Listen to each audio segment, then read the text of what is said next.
Welcome to Leading Your Culture, brought to you by the Multifamily Media Network. I'm your host, Bill Nye. While serving in the United States Air Force, I was selected to attend the U.S. Air Force Leadership School, which is still the foundation for many of my leadership beliefs. That experience set me on a course for a successful career in business, consulting, mentoring, training, and speaking. In this series, my guests will come from many disciplines to discuss the most serious and at times not so serious topics on leadership and culture.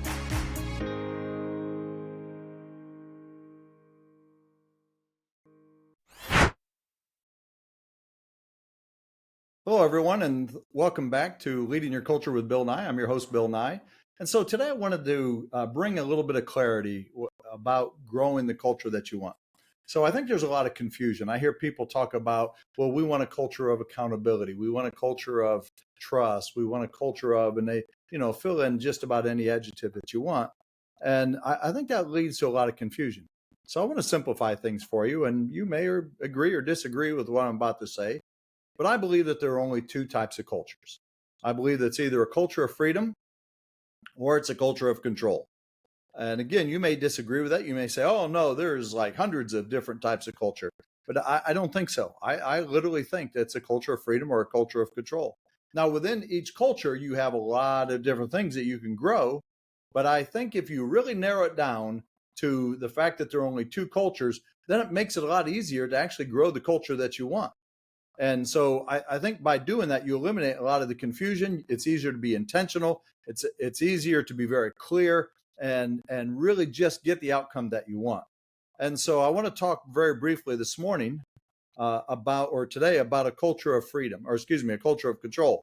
And so, when you hear a culture of control, a lot of people think, well, that sounds negative. That sounds bad. Well, it's not. It's not bad at all. And it's a very good culture.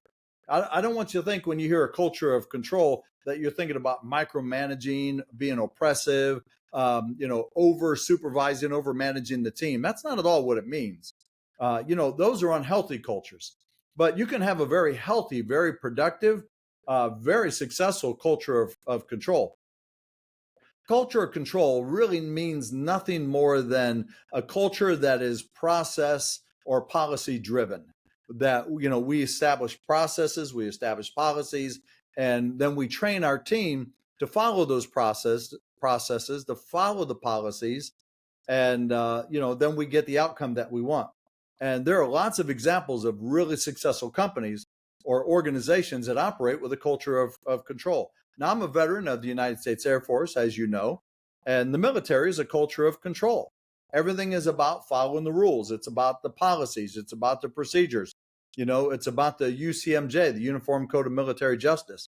It's not about micromanaging. It's not about being oppressive. It's not about being a tyrant, although, you encounter some of that in the military. But the overall idea is that we're going to operate as a culture of control. Police departments, same way. Fire departments, same way. Emergency rooms, hospitals, but also McDonald's is a culture of control. Listen, we have a process. Follow the process for making a sandwich or making our French fries. And if you follow the process, we'll get a consistent outcome. And so they train and lead their team around these processes. Walmart's the same way. They have lots of policies and processes. And so they train, they teach their associates to what those policies are, what the process is, and then how to follow that process. And, whether you like them, love them, or indifferent about them, they're extremely successful. So you can really build a very successful company by growing a culture of control. There are a couple of things to consider when trying to decide, is a culture of control right for my organization or right for my team? Number one, what's your mission? What is it that you're trying to accomplish? What's the outcome that you're seeking? And so a lot of times that mission, that outcome, can be achieved through policies, procedures, or process. And if it can, and the customer is happy with the results, then you're moving your way towards growing a very healthy culture of control. The other thing is, who's my team? How much experience do they have? How much guidance do they need? Under which conditions? What type of conditions do they work best? And so do they work best with a lot of, clearly defined policies and procedures and processes? I've worked with a lot of really good, smart, successful, talented people who really like that. They like knowing step 1, 2, 3, and 4. They find comfort in that, and they work extremely well in that kind of environment. If you've got a young team, a relatively inexperienced team, then a culture of control can be really beneficial and useful in that environment. If you're in an industry such as McDonald's, where there's a lot of turnover and a lot of the employees are high school kids, college young adults, that culture of control makes a lot of sense. So do I have a young team with limited experience? A culture of control can be extremely beneficial and productive in that situation. But if you have a highly experienced team, and they work really well, independently, it might not be the right culture for you. And then once you make that decision, then you can say, okay, what are some of the nuances that we really want? What kind of currency do we want to establish? And what do we really want to grow within this culture? Do we want to grow trust? Do we want to grow accountability? Do we want to grow, and ABC, fill in the blanks, whatever you think, is going to be, a big part of your reputation, a big part of your culture. But it starts by understanding and identifying which culture is best for us.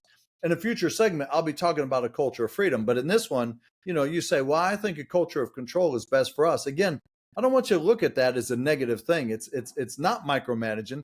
It's not oppressive. It's not stifling people's growth. It's just very policy driven, very process driven. And in a lot of organizations, that's the right culture to grow.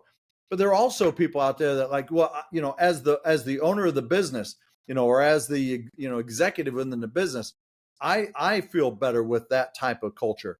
But then you've got to hire people who work well within that culture, because there are people who really can't function in the culture of freedom. And there are also people who really can't function in the culture of control. So you've got to identify, the people that work best within the culture that you're trying to grow. And in this case, a culture of control. And so I hope this is helpful and cause you to really stop and think about, what kind of culture is it that we're trying to grow within our organization? Because it really does matter. And I think it's important to be really clear about this. I've had people say, well, can you have both? I think in short periods of time, you can operate, both can coexist, but I don't think long term that's ever going to be successful.